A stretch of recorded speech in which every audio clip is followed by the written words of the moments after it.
August 1st, 1914.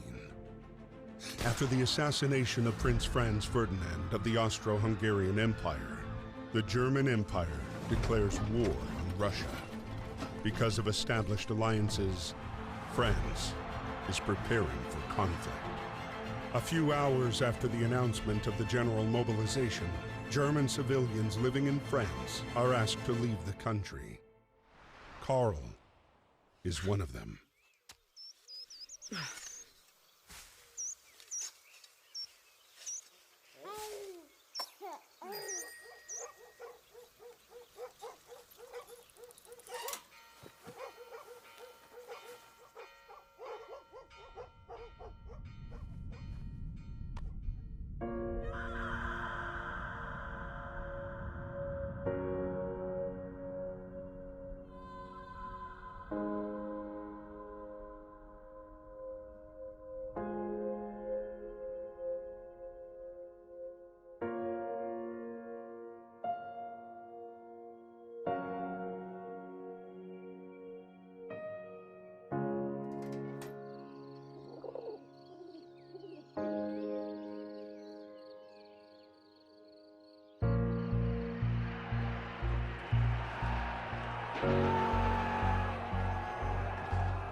A few days after Karl was deported, the war was hungry for more and took away Emil as well.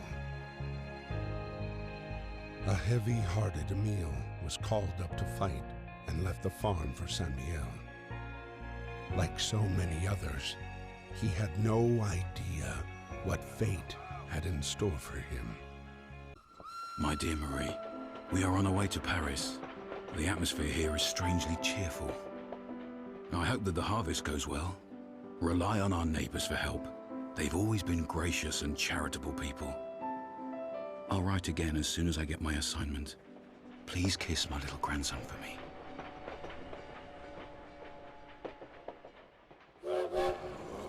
At the train depot in Paris, trying to reach his regiment at Platform 21, Emil would meet the man he would soon fight alongside.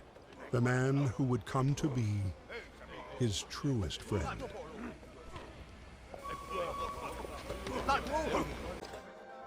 August 21st, 1914. Emil's regiment was sent to fight against the 71st German Division led by Baron von Dorf. The general cheer of the first hours dissipated into the fear of first combat.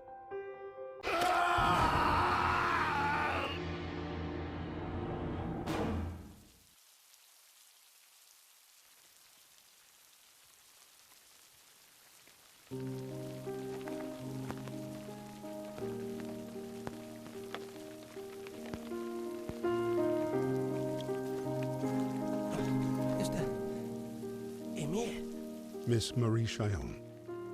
Private Emile Chillon, from the 150th Infantry Regiment, was wounded by enemy fire on August 21st. He has been captured by the enemy. Hopefully, you shall receive news from him soon. Freddie, originally from America, enlisted voluntarily in the French forces at the start of the war. Behind his bravery hid a man already devastated by the war's effects. A man with one sole obsession: punish those who had destroyed his life. It was at the Battle of the Marne that Freddie finally picked up the trail of the regiment commanded by Baron von Dorf.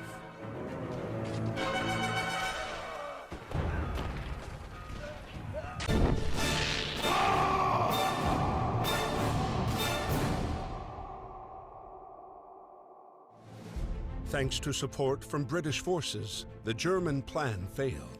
The front line moved back to the north, and with the arrival of winter, froze. Soldiers holed up amid a vast labyrinth of trenches and tunnels that would become the indelible image of the Great War. Karl's regiment retreated to the outskirts of Neuve-Chapelle, the same camp where Emile was being held prisoner.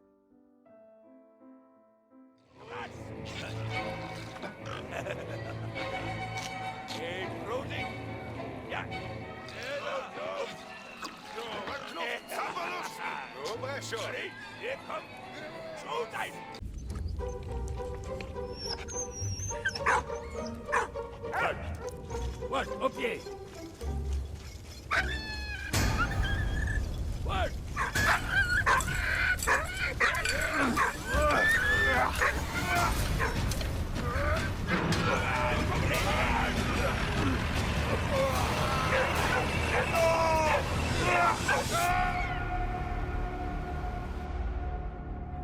The British troops continued their attack on Neuve-Chapelle. Their next objective, take back Port Arthur.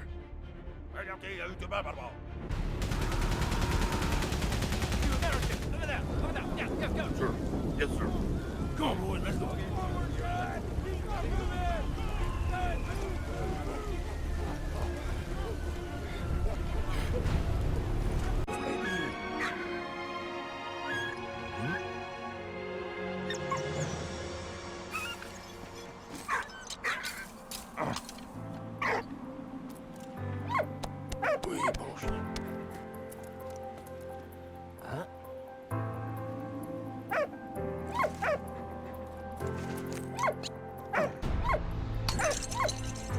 Merci, mon ami. Du Ragnar.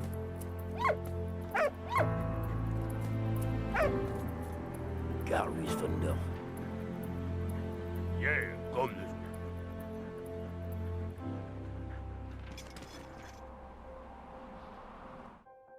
Amidst the never-ending attacks and counterattacks, Freddy and Emile hunted the elusive Baron and his regiment in Ypres.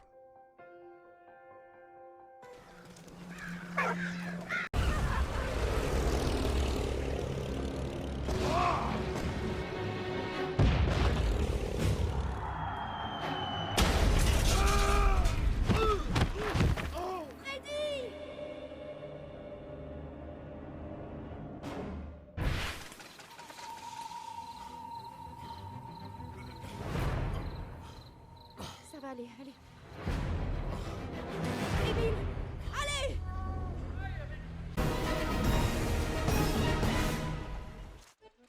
Her name was Anna, a Belgian student living in Paris. She was hard on the trail of her missing father. For once, fate smiled on them. They were all going in the same direction. But while approaching Vimy, a German squadron spotted them.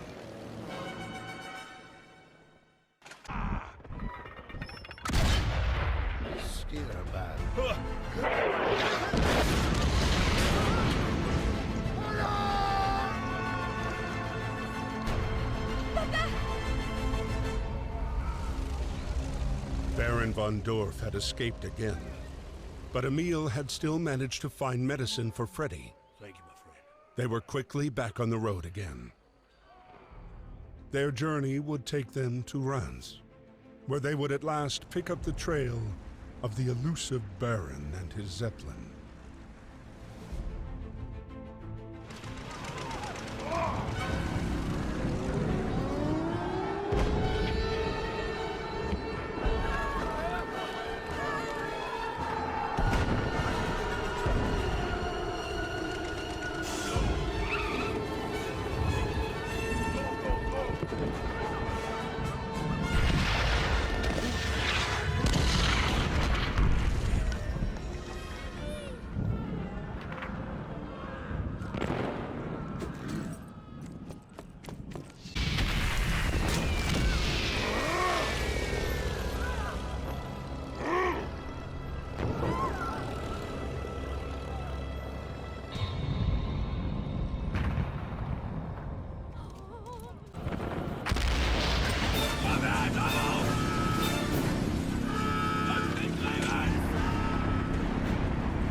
Anna was training to be a veterinarian when the war broke out.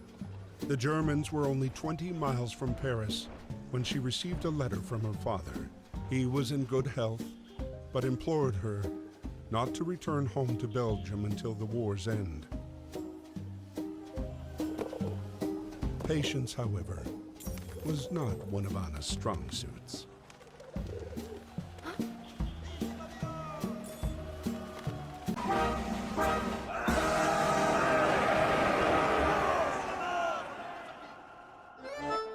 September 7th, 1914. Taxis drove all night. Anna was proud to help the soldiers reach the front line. When Anna arrived at her destination, she discovered the horrible truth with her own eyes. Dieu vous bénisse, Madeleine.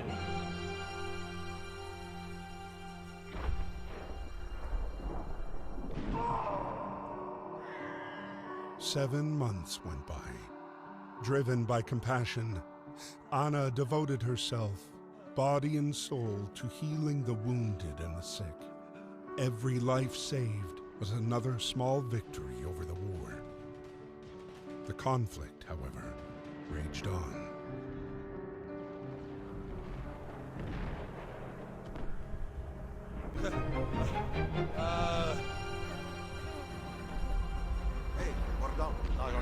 The French officers were talking about Belgium. The German army was about to experiment with a new weapon near Ypres, Anna's hometown. Papa! Anna got en route to warn her father about the imminent danger. Reaching the outskirts of the city, Anna was greeted by the screams of sirens. The deadly gas was already here. Allez, courage.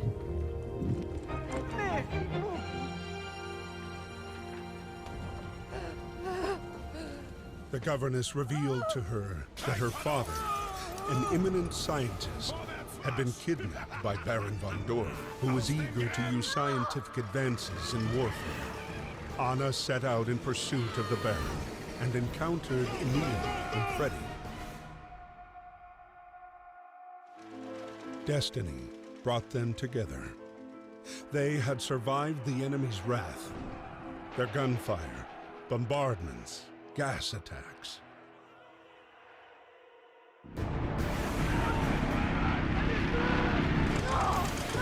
Now, with her father within reach, Anna wasn't going to let him slip away.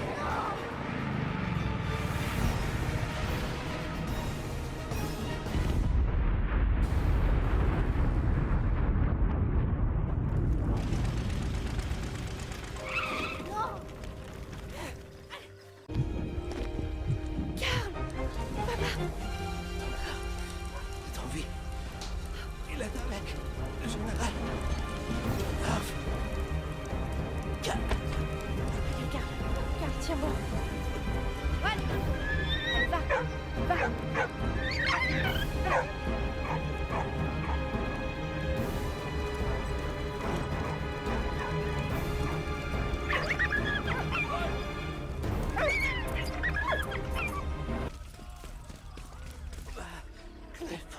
Ça va aller. Émile? Non! Victory had a bittersweet taste for Anna. Karl, seriously wounded, had been sent to a POW camp. Anna's father had disappeared with Baron von Dorf, and Emil was court-martialed for desertion. Cited for his bravery in Reims, Emil was fortunately pardoned and set free to go back to the front.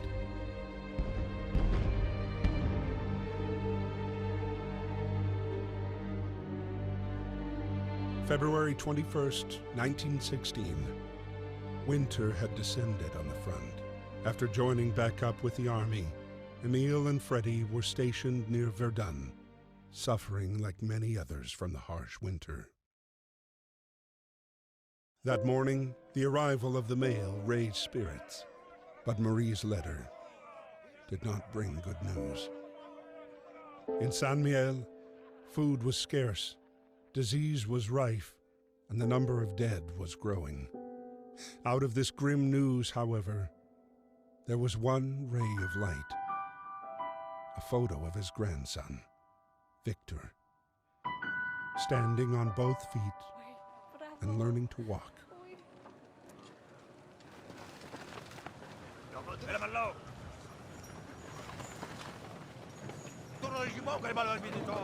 Don't worry.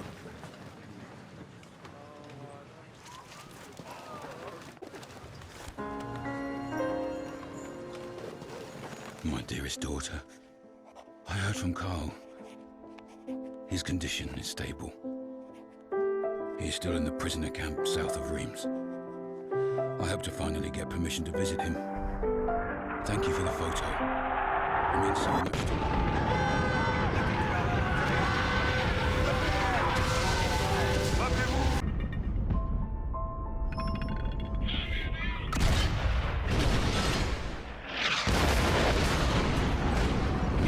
Precision cannon firing enabled Freddy and his regiment to reach the rear line unharmed. Bravo, Freddy! Bill, thank you very much. The military hierarchy heard of their feats in battle and decided to decorate the two friends for their bravery. Emil received good news from Anna. Carl was recovering nicely. He was even walking again. Meanwhile, the battle for Verdun only grew longer and bloodier. The death toll was staggering, 70,000 per month. Almost one Frenchman and one German every minute, and it went on for 10 months, day and night.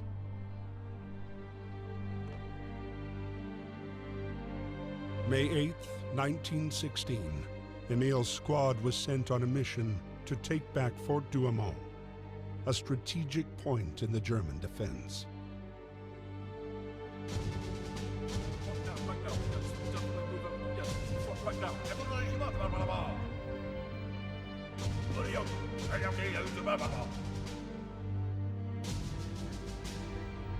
Yes, sir. Come on.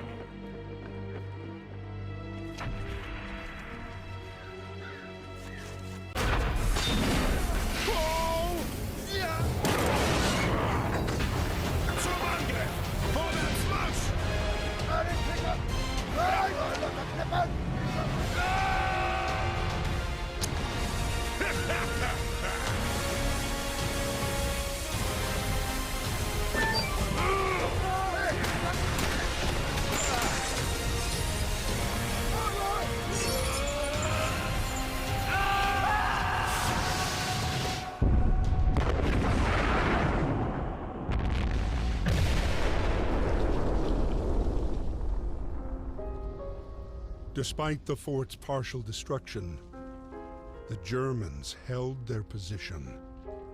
The mission was a failure.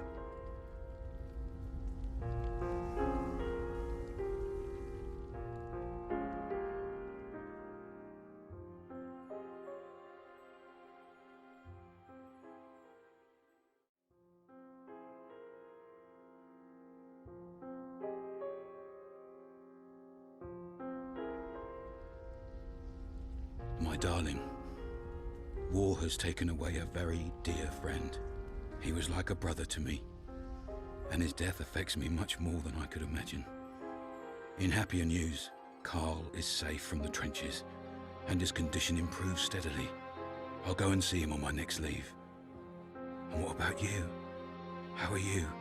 Are things in Saint Miel any better? Carl discovered things were not, in fact, any better. According to Marie's last letter, his son had fallen gravely ill. Carl had come to a decision. This war would never end. He had to escape.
Freddy was given a hero's welcome by the French forces. Emile wrote to Anna to let her know that her father was free and out of harm's way. Freddy and Emile's reunion, however, would be short-lived.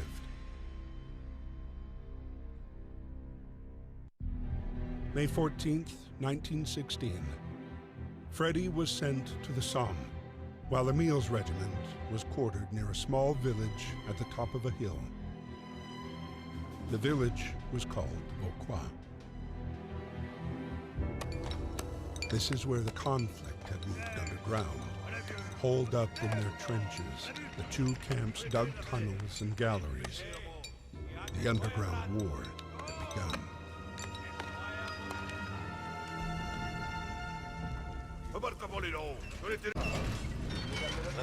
Merci, vieux frère. Oh, bah, non, c'est moi. Hey, arrange-moi, vous allez mal le temps. What? The key, there we go. Caron fibouillard. Vieux grognon, le bouillon. Hey, prosit. Yeah. Ok, ok. The key, there we go.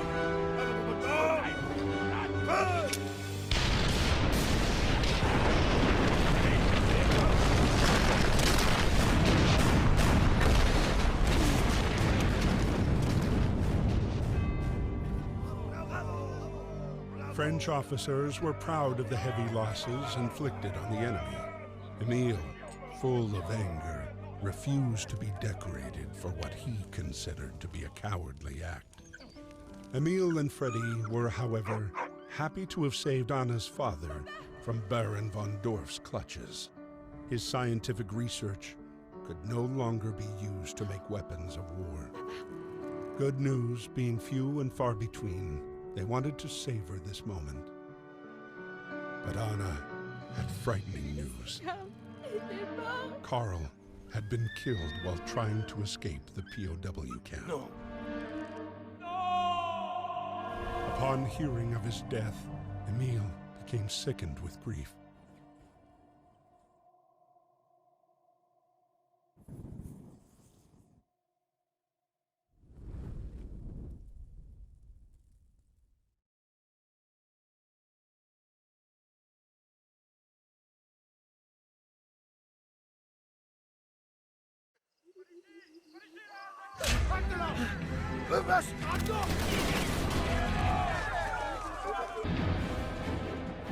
Sacre!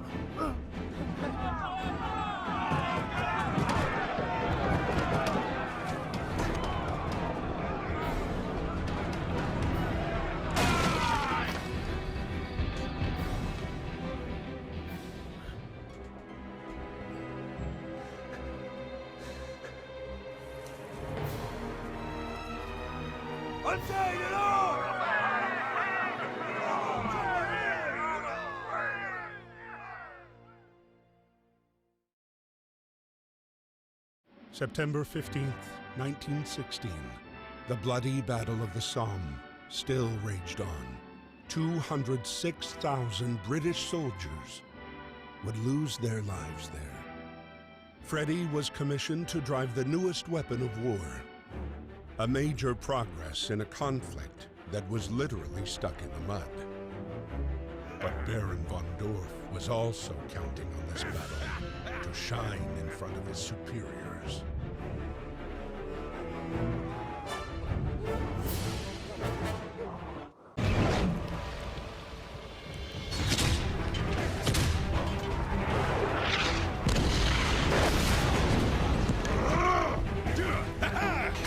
Angriff! Vorwärts!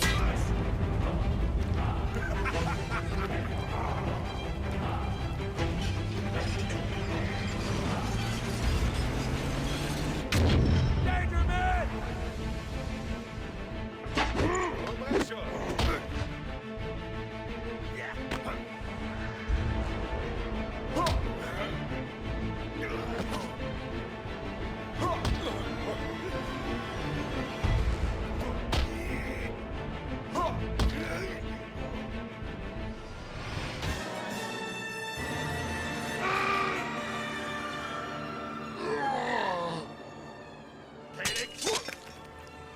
After too many missteps and too many battles lost, Baron von Dorf was demoted and moved far from the front lines. For him, a fate worse than death.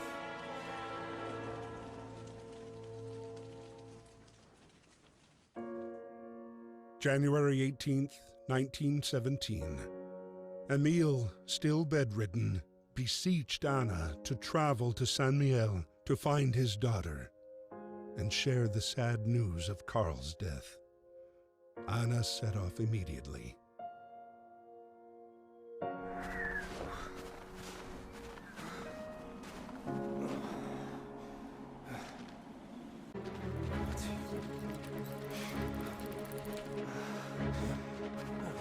Exhausted, starving, Karl realized he'd never reach Saint Mihiel. His strength fading, destiny still had one more surprise in store.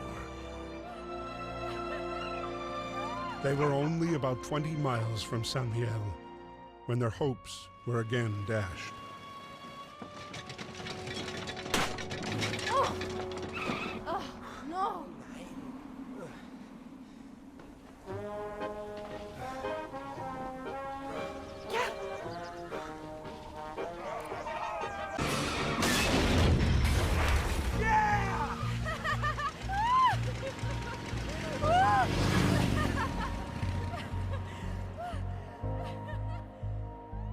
Saint Mihiel. At last.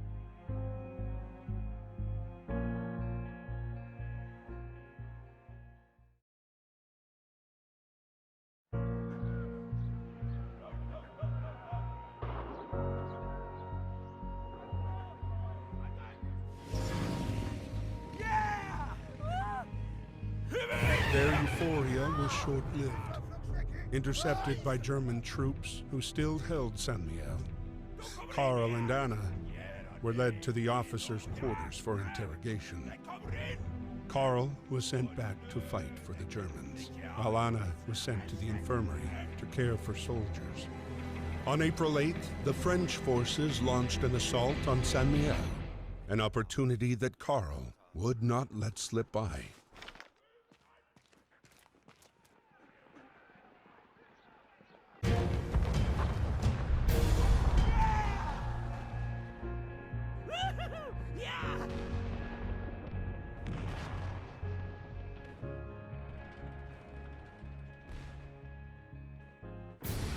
While Karl was about to finally make it back home, Freddy was joining the Canadian troops stationed at Vinny.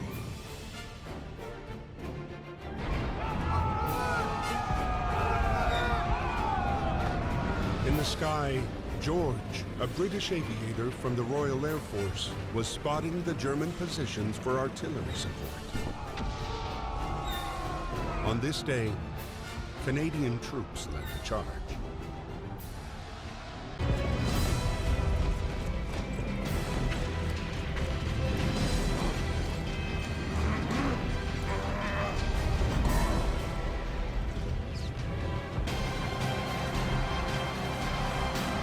So many failures and sacrifices, the Canadians finally managed to take the hill back from the Germans. The United States' entry into the war grew more certain by the week. The last letter from Freddy's younger brother confirmed his country's newfound eagerness to join the fight.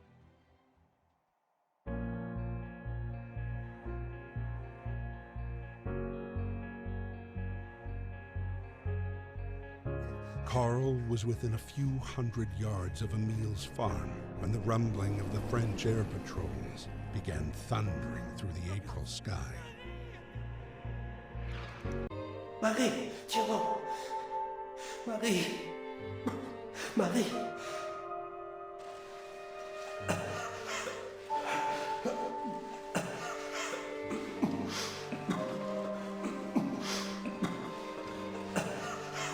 Ne parle pas.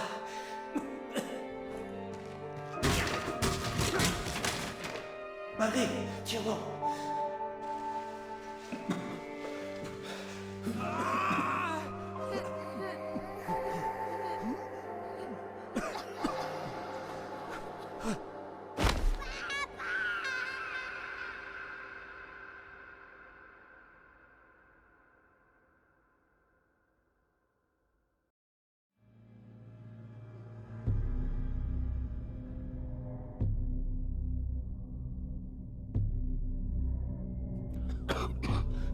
April 16th, 1917, Emile was still sick.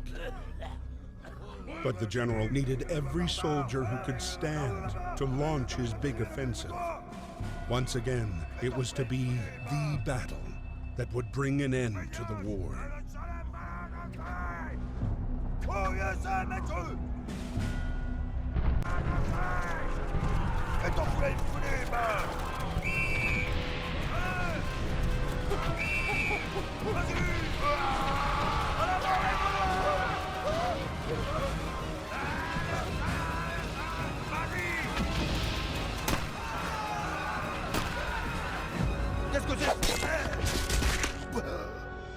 The blow was fatal.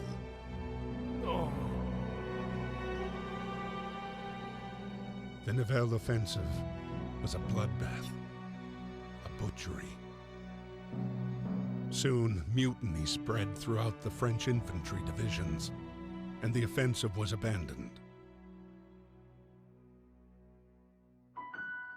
Emile was jailed with the other rebels, waiting to be court-martialed.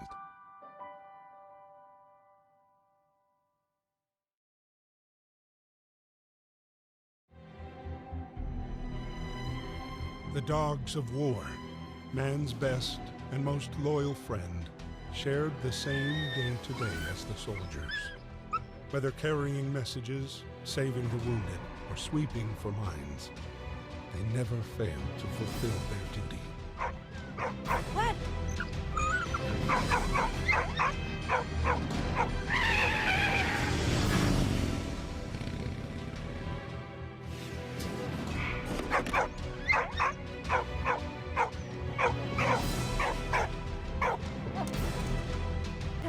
Tiens bon.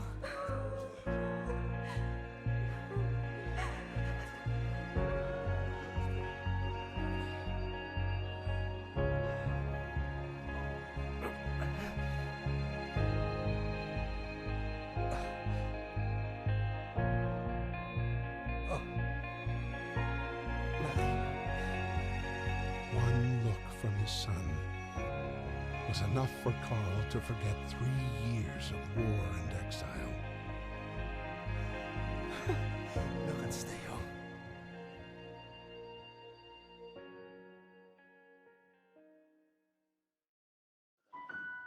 After weeks without news of Emile, Marie finally received a letter from her father.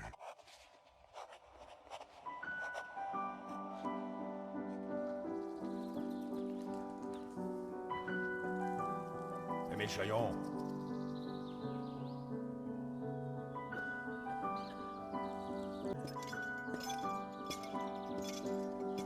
C'est l'heure.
Dearest Marie, as the war ends for me, I have no regrets.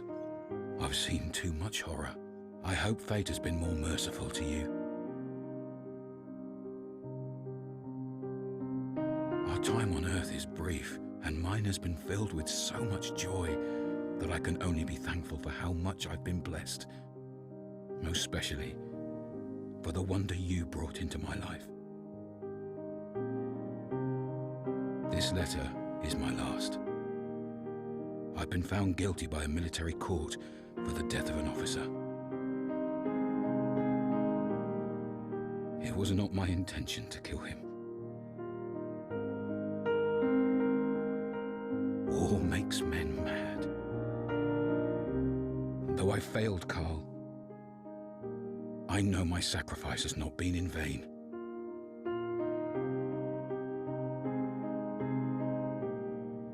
I fought for my country and my liberty. My honor is assured.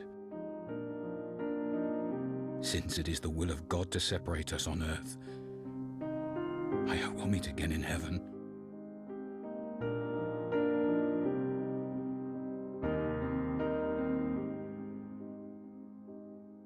Keep me in your prayers. Your loving Papa. Always.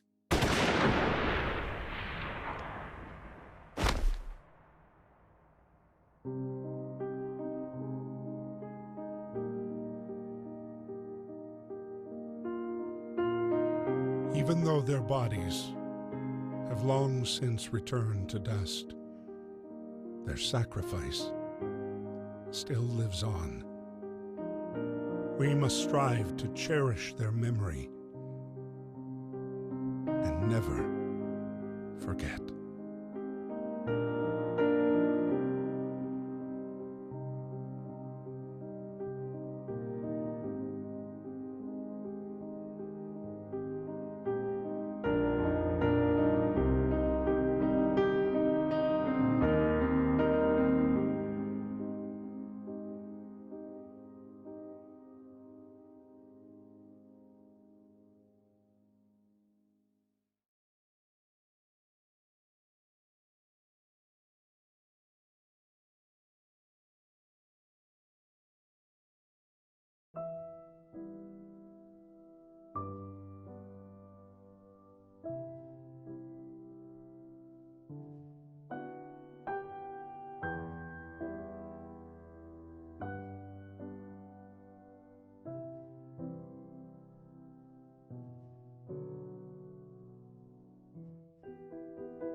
Hungry for more, the war was not yet over.